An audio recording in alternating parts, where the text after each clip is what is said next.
கொடூரமாக கொல்லப்படுவதற்கு 3 நாட்களுக்கு முன்பு அந்த பெண் போட்ட கடைசி ரீல்ஸ் இதுதான்.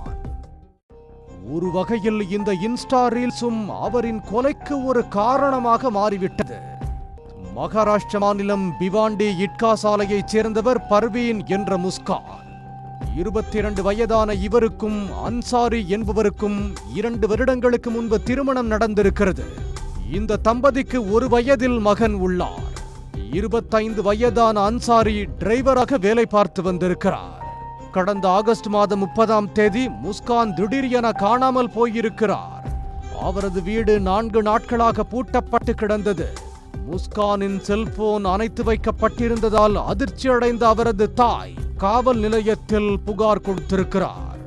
இந்த சூழலில்தான் ஊருக்கு ஒதுக்குப்புறம் உள்ள ஆற்றங்கரை ஓரம் பெண் தலை ஒன்று கிடப்பதாக போலீசாருக்கு தகவல் வந்திருக்கிறது.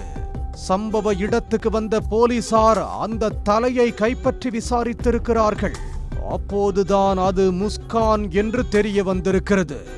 உடனே அவரின் கணவர் மற்றும் குழந்தையை தேடியிருக்கிறார்கள். அவர்கள் தலைமறைவாக இருப்பது தெரிய வந்திருக்கிறது. நீண்ட தேடுதல் வேட்டைக்கு பிறகு போலீசார் அன்சாரியை மடக்கி பிடித்து விசாரித்திருக்கிறார்கள். அதில் அவர் மனைவியை கொன்றதை ஒப்புக்கொண்டிருக்கிறார்.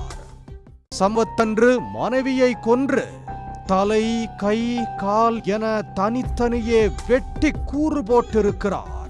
பிறகு துண்டாக்கப்பட்ட உடல் பாகங்களை பிளாஸ்டிக் கவரில் சுற்றி ஊருக்கு வெளியே சென்று வெவ்வேறு இடங்களில் வீசியிருப்பது விசாரணையில் தெரிய வந்திருக்கிறது.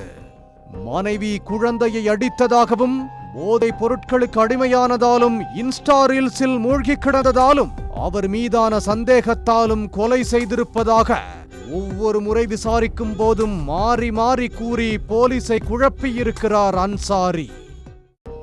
எதற்காக அவர் மனைவியை கொன்றார், எப்படி கொன்றார், கொலை ஆயுதம் எங்கே போன்ற கேள்விகளுக்கு போலீசார் அன்சாரியிடம் விசாரித்து வருகின்றனர். மேலும் கொலை செய்ய பயன்படுத்திய ஆயுதத்தையும் மற்ற உடல் பாகங்களையும் தேடி வருகின்றனர். முழுமையான விசாரணைக்கு பிறகே இந்த முஸ்கான் கொலையின் மர்மம் விலகும்.